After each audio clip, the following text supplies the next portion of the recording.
Hello and welcome back to On Air with Dr. Pete. I'm your host, Dr. Pete Economo, and I'm excited to have another guest, another great episode. And if you've been listening, you know that I have a major focus both on athletics as well as mindfulness and well-being.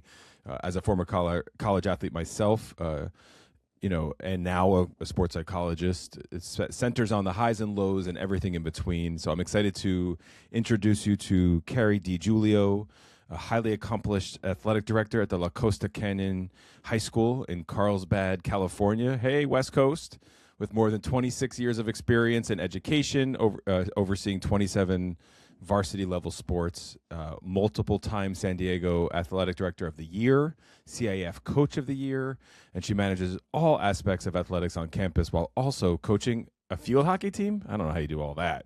So if that was impressive enough, she's also a mom of 4 and 2 children currently competing in college athletics at Cal Berkeley and Concordia. So welcome, Kari. Thank you. Thanks for having me. That sounded more impressive than it really is, by the way. That's so not the case, but that's probably how we all feel when we hear things, because I don't know, do you not like hearing about your accolades and your accomplishments? It just seems really long, 26 years, I'm ready for the end, wow, this is really, she's invested, but it is, yeah. I guess it sounds just doing my job, but that was very nice. That was a nice intro. You're just doing your job, but it's a tough job, that's for sure. I know administration in general, but administration today in athletics is not easy. No, it's not. I equate it to, we're working with everybody's MVP. Right at the high school level, every kid is a parent's MVP, and I understand that. Having 4 kids myself, I get it, but it is. But all your kids are not MVPs. Absolutely no, absolutely they are not.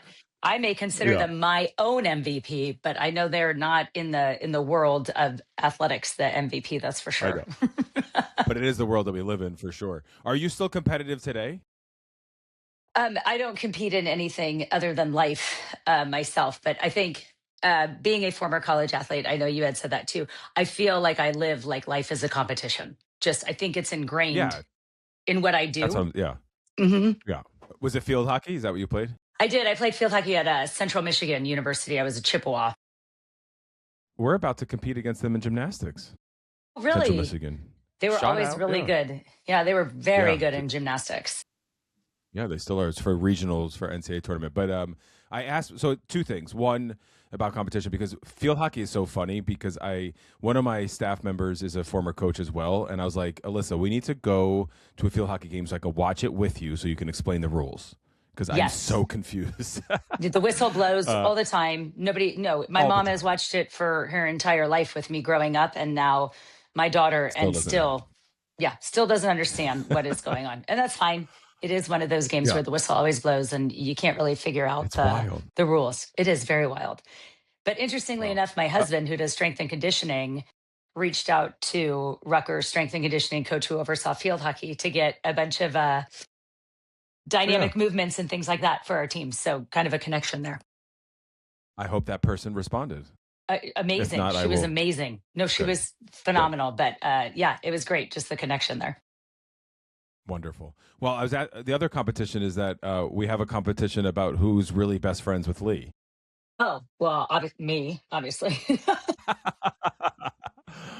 Yeah. So that's for anyone that's tuned in before, it's the producer of the show. And so, we'll have a competition about that as well. Yeah, she's great. That's a great connection. It is a great connection. So you have her on the West Coast, but I'm the East Coast best friend. Maybe that's what it is. Yes. Well, we can do that. We can agree to settle for that. Yeah, we'll see about that. Anyway, so you were a regional All-American at Central Michigan. That's you played field hockey, which is, like we already discussed, a very complicated sport. Mm-hmm. And so how do you feel as a mom and an athletic director, and you have at least one daughter who's playing field hockey? Mm-hmm. So it's pretty interesting because I grew up, actually, my parents were both in education. So I come from an education background. My dad was the athletic director, and he was also served as my coach, very invested in athletics. He served as my softball coach. I played softball and basketball as well in high school. And then I actually took over for him at the high school that I'm at. And he went on to our regional office to oversee all of San Diego. So When I came here, it just so happened that I took over. They didn't want me to coach field hockey at the time, not a problem. And then they asked me if I wanted to step into the role to coach, and I did. Became the head coach. I assisted for, I think, 7 years before I became the head coach, and only decided to be the head coach when my daughter came here. Unfortunately, that was her COVID year. The introduction of 2020 was her COVID year. So we only played 7 games, and I really wanted to make sure she was okay with me coaching her. And it's really natural. So she didn't have a problem Yeah. with it. I think it probably puts on a little bit more pressure when you're the coach's kid. At least you felt like you were proving Totally. yourself every day. Um, Yes. and then she actually missed her sophomore season with me. She tore her ACL. She's an She's an ACL ACL one. Yeah. recovery success story. And, I Mhm. feel like that injury honestly, I feel like it picks on the uh, toughest people and then says like, nah, we think you have more, like, now do this. So she missed her Yeah. sophomore year Totally. and then came back junior senior year, played for me. And that was phenomenal to coach her. And then, to also oversee all of the sports. Sure, it's a big time job, but I think the Absolutely. ability to coach my kid, and I truly believe in being a female role model, so continuing to coach. Right, she's gone. I just have my 3 boys left, one who's in college and then my other 2 that are home. But I love what I'm able to provide for female athletes. I think it's really important, so doing that through coaching really kind of fills my cup overall, because Yeah. I really do enjoy the coaching aspect. There was just an article. I'm going to go rogue. Lee knows Yeah, how to do that. So there was just an article this week that women's FIFA, is going to require that there's a woman's coach.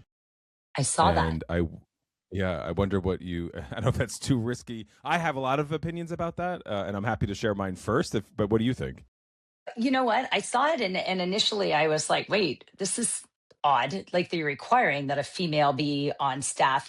And I kind of just saw it for front and center. I think it was on an Instagram post. So I didn't dive into the article, so to speak, as to the reasoning behind it. Uh, I thought it was, I mean, I think it's an interesting play. I'd love to read more as to why, the reasoning behind why they want a Yeah, female on staff. I think yeah, there's definitely, there's reasons for. I mean, even at the high school level, I like when if we have male staffs, they have a female staff member. If even part time, there's just a relatability at the high school factor that the high school girls need.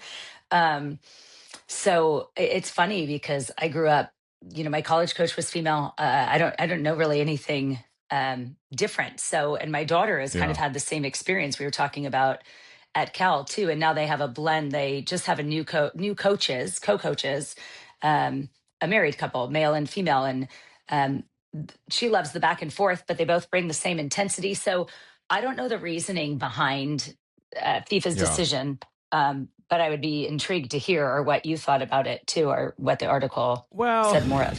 reasons behind, and the why is like so stupid because half the time, they don't know why. Probably like that's just the way that a lot of these policies are written. But I think just at the face of it, I do believe in it.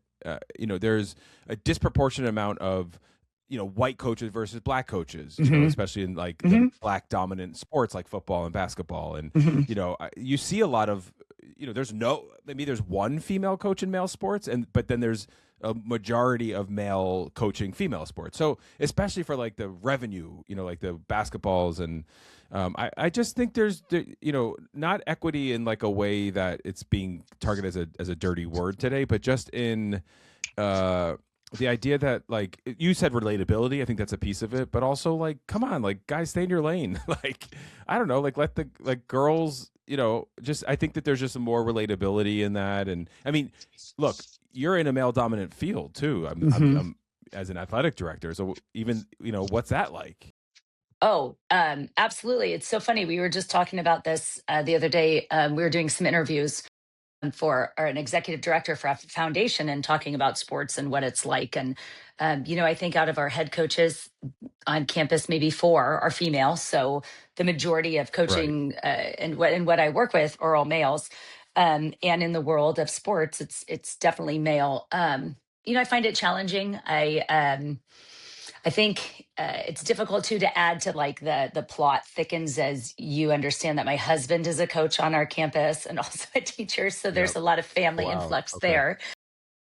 Yeah. But I think the challenge lies on, I make decisions or I make rules and policies, and the perception doesn't come with kind of a reward of wow, that was an incredible idea, or wow. Right. And I hate to even Right. say that, it's kind of you get Yeah. thrown around as like, what a bitch. Like, I can't believe she's making Yeah. us do this. Total. Yeah. So that's still there, that's still present. And sometimes Yeah. I feel as a female, I could win as many championships, I could get as many awards. Um, Yeah.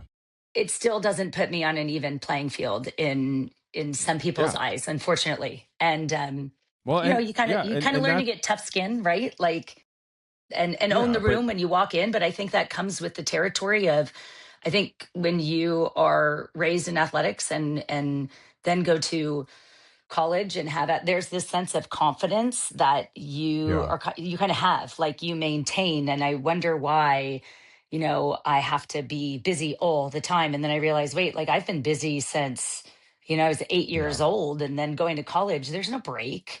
So I think that has just been kind of my life, and then always trying to prove myself. And I feel like that's Yeah. the role that I take on in this job too.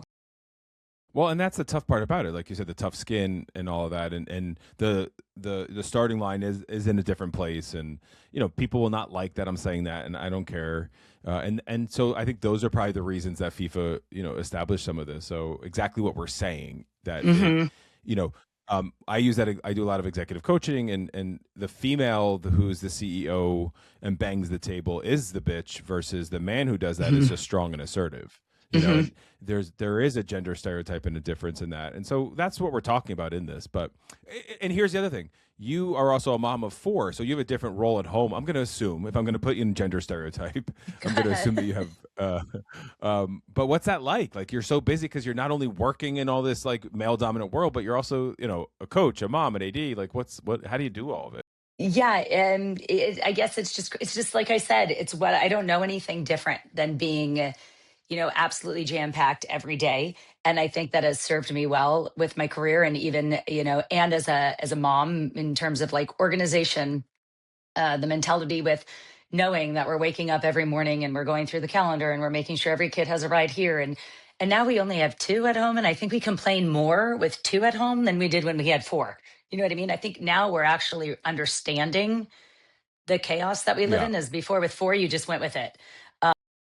But I mean, it's exciting, it's fulfilling, that's for sure. And I was an only child growing up. So my husband always oh, tells okay. me I was raised in a museum. Like, Carrie, you don't even know what it's like, to have.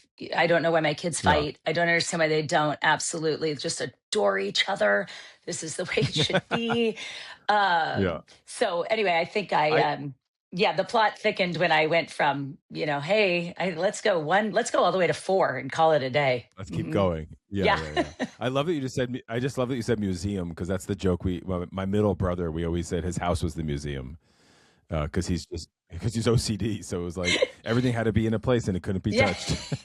Yeah, well, I think everything was just so quiet at my house, right? I mean, like, who am I? I mean, I'm talking to my parents. I like have my Cabbage Patch dolls are like my best friends in my room. You get Hmm. creative as an only child.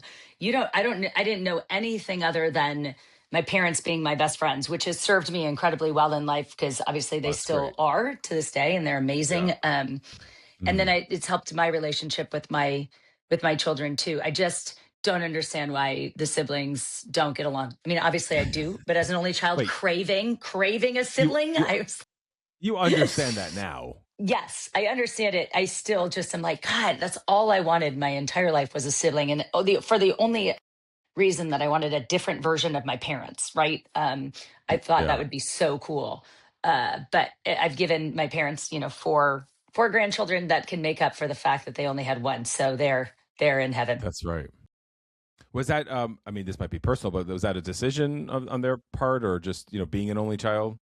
Well, my mom, and no, it's honestly, my mom couldn't have any more kids at the age of like 32. She had to have a hysterectomy. So while they would have Okay. loved to Yeah. have more, she had me at 27.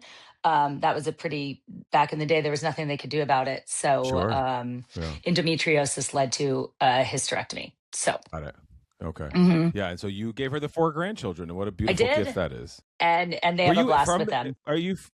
Are you from Michigan and then relocated to California, No, I'm or did from you only San go to? Diego. From San Diego, and then Okay. with the field hockey world, there's only 3 schools. There were 4 at the time when I played. There was University of Pacific, Stanford, and Davis.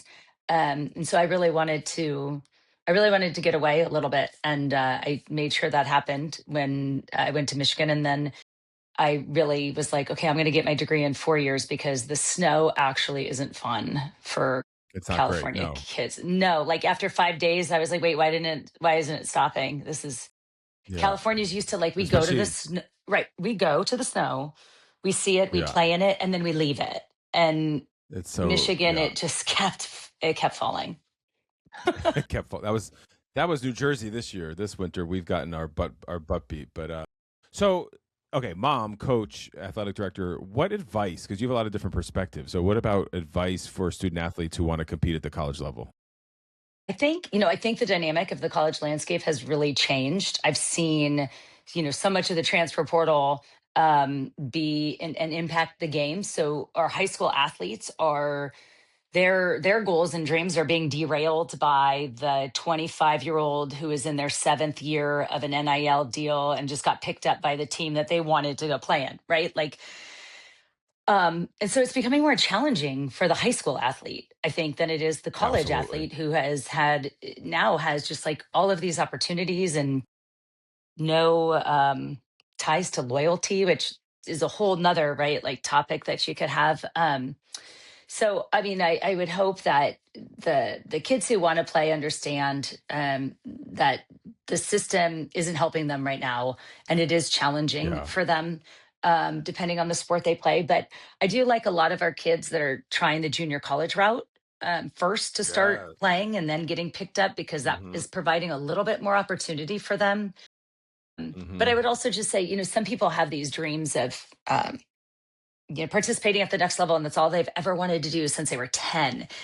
And then I think they get there and they don't realize the commitment that it takes, and Yeah. that it is your world, it is your job, it is ups and downs.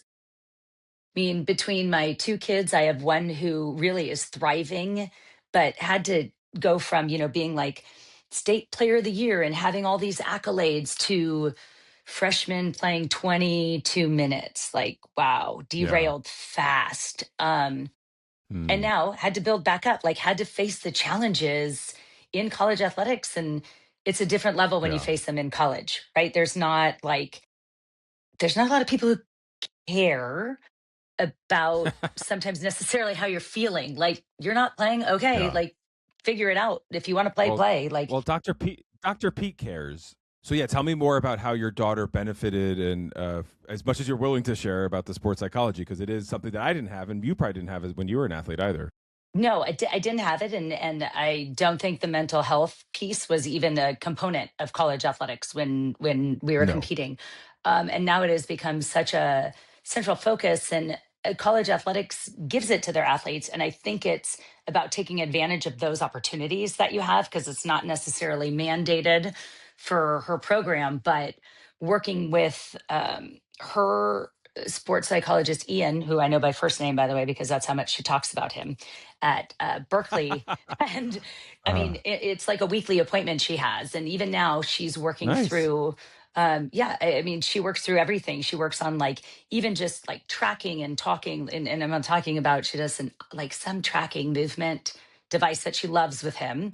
And that works into another play that then they talk about, and this, and he comes to the games. And it's really increased her confidence on the field and her ability to tackle her situations with, whether it be coaches, teammates. She really does see the benefit in it, and I love that opportunity.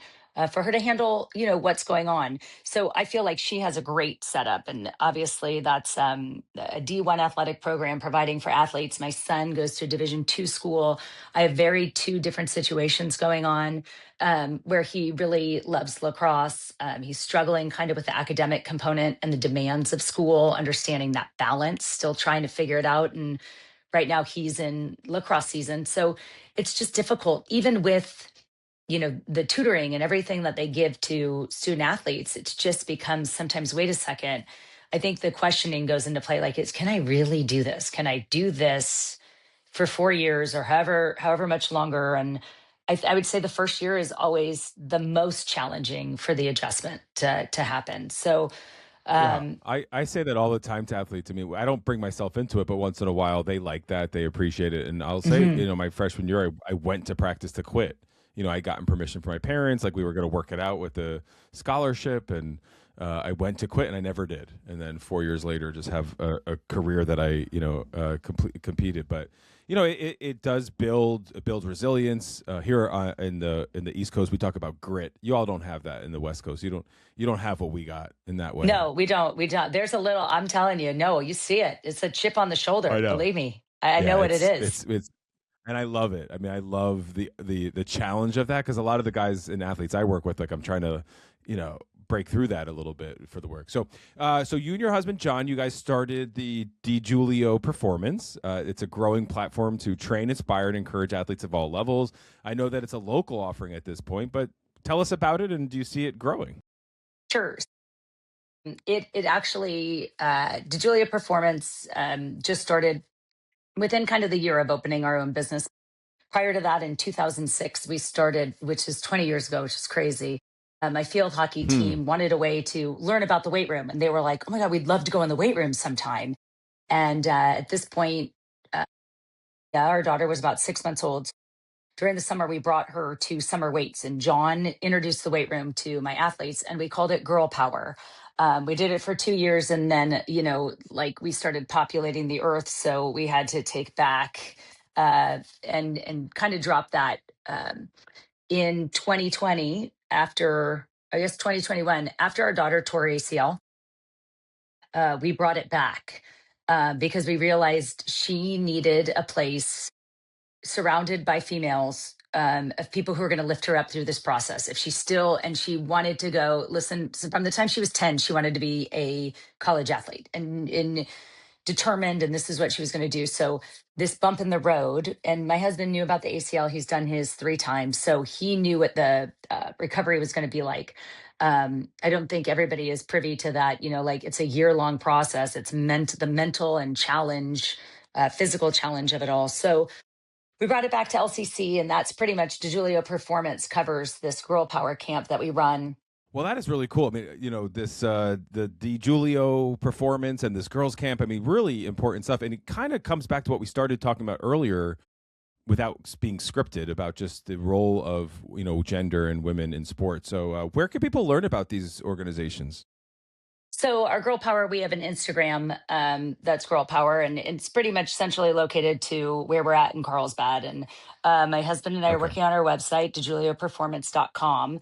But our summer camp is grades middle school through high school, and you don't have to participate in a sport to be in it. It's just about, girls learning about their bodies, learning about the weight room, learning about strength, confidence, and then just building each other up. So much in high school, sometimes for girls, is about tearing each other down, unfortunately, whether it's social media, whether it's, this constant competition that we're all in. But for high school girls, it just seems to grow during this age. So it's really about, Yes. watching someone squat and they're putting up a new weight, and you get that feeling of Yeah. camaraderie.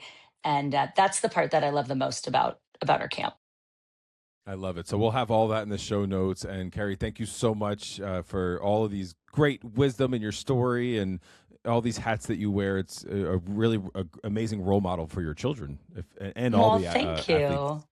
Yeah, really, really cool. And I am the best friend. But anyway, all right. I know many of you are. Just kidding. And thanks to you that listening at home. Many of you will start receiving college acceptance letters soon. It's very stressful. So remember that it's important just to be in the moment, relax, let it all go, because really nothing matters. I mean, it'll all play out the way it's supposed to play out, and living in that present moment. Success is not defined by a single decision or an acceptance. What matters most is that you have the opportunities that are in front of you, and you take some and you don't take some. So, Kari, thank you so much for being here. Those at home, thank you for listening. Until we're back here next week, spread a little kindness and stay well.